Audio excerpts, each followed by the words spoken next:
क्या मुसलमानों को बदनाम करने के लिए मीडिया ने छोड़ा था लैंड जिहाद का शिगूफा? सुप्रीम कोर्ट के अंतरिम फैसले ने क्या लगा दी इस साजिश पर रोक? वक्फ संशोधन अधिनियम के प्रमुख प्रावधानों पर सुप्रीम कोर्ट की रोक क्या मोदी सरकार के लिए तगड़ा झटका है? नमस्कार, मैं हूं पंकज श्रीवास्तव। डॉक्टर पंकज स्पीक्स में आपका स्वागत।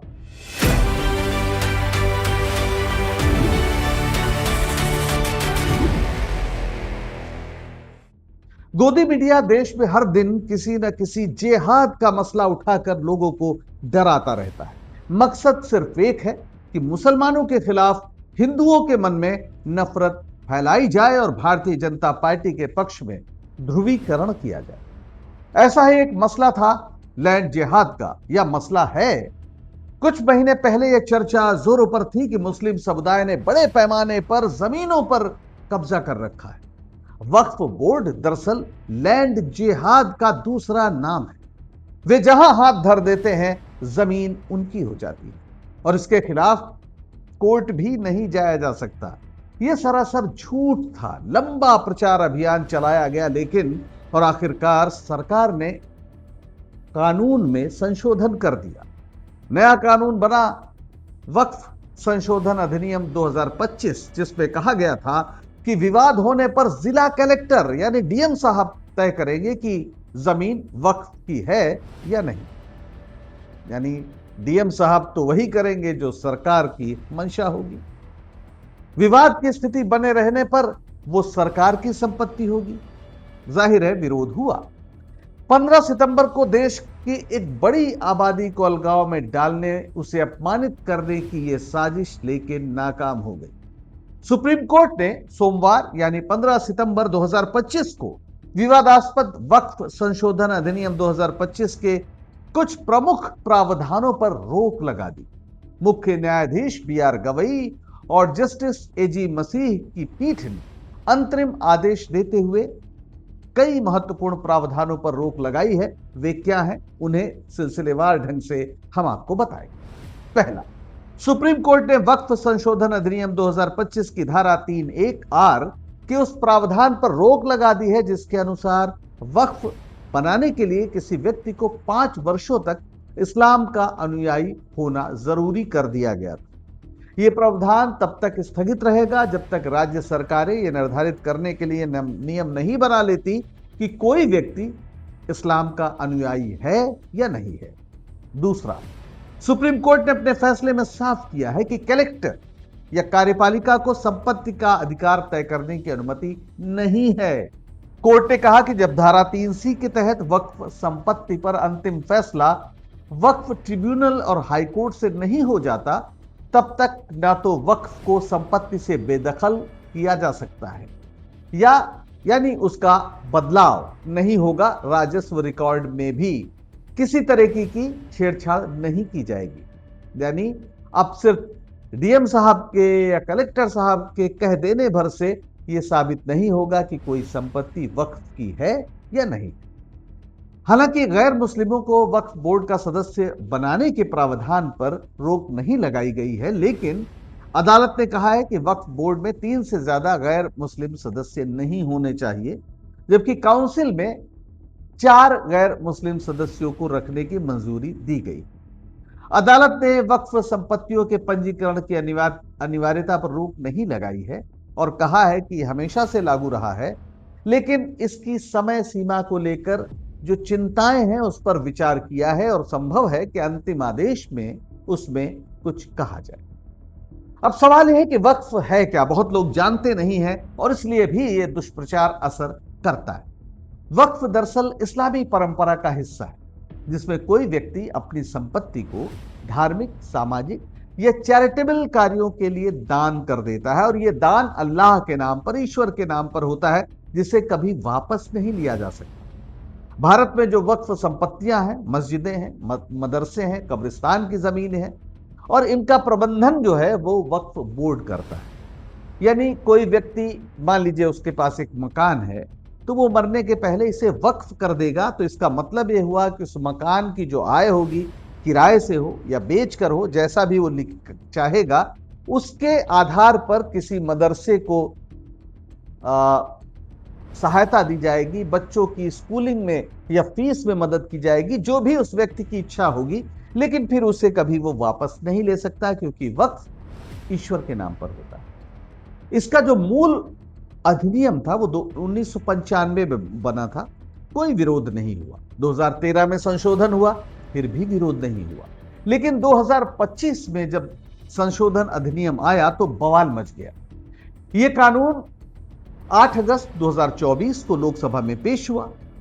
फिर ज्वाइंट पार्लियामेंट्री कमेटी ने इसकी जांच की और अप्रैल 2025 में इसे संसद के दोनों सदनों में पास करके राष्ट्रपति द्रौपदी मुर्मू के पास भेजा गया।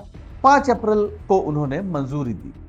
लेकिन सवाल यह है कि इस कानून में ऐसा क्या था जिसने इतना विवाद खड़ा किया। तो आइए देखते हैं वो कौन से कानून थे जिनकी वजह से हंगामा हुआ। पहली बात तो इस कानून ने वक्फ बाय यूजर खत्म कर दिया।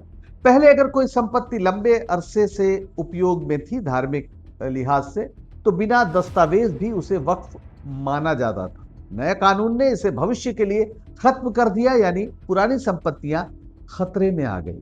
वैसे यह सिर्फ वक्फ पे लागू नहीं होता।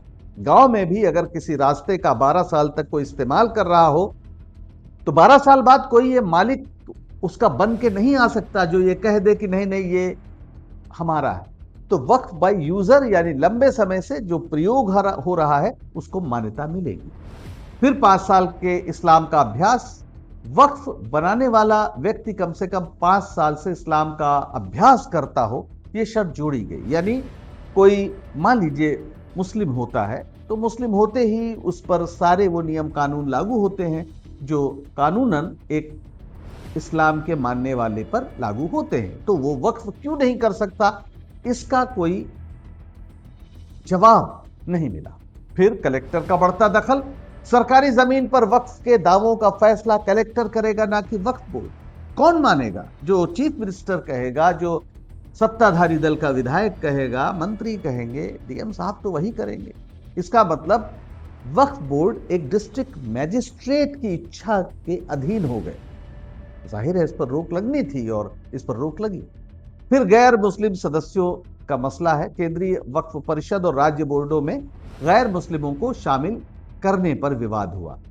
अब इसमें यह तर्क दिया गया कि चाहे वो राम मंदिर हो जो पिछले दिनों बना, उसका ट्रस्ट है, उसमें कोई मुस्लिम नहीं हो सकता। बहुत से मंदिर हैं। तो सवाल यह उठा कि फिर वक्फ बोर्ड में गैर मुस्लिम कैसे रह सकते हैं।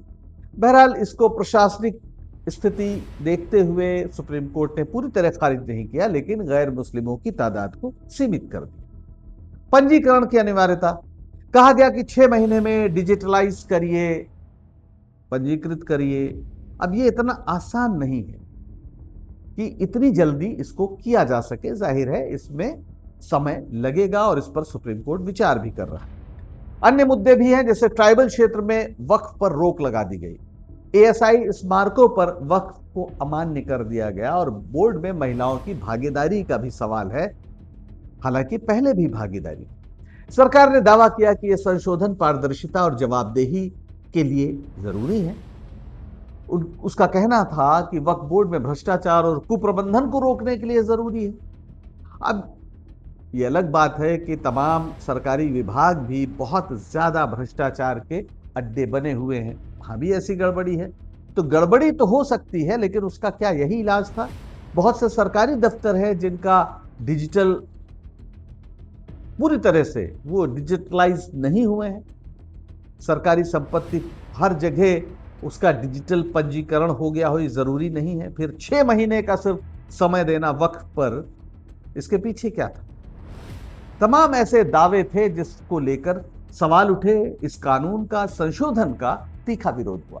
खासकर मुस्लिम संगठनों और विपक्षी दलों ने इसे संविधान के खिलाफ बताया। उनका कहना था कि यह कानून अनुच्छेद 14 जो समानता का अधिकार देता है, 25 और 26 जो धार्मिक स्वतंत्रता से जुड़ा हुआ है, इनका उल्लंघन करता है।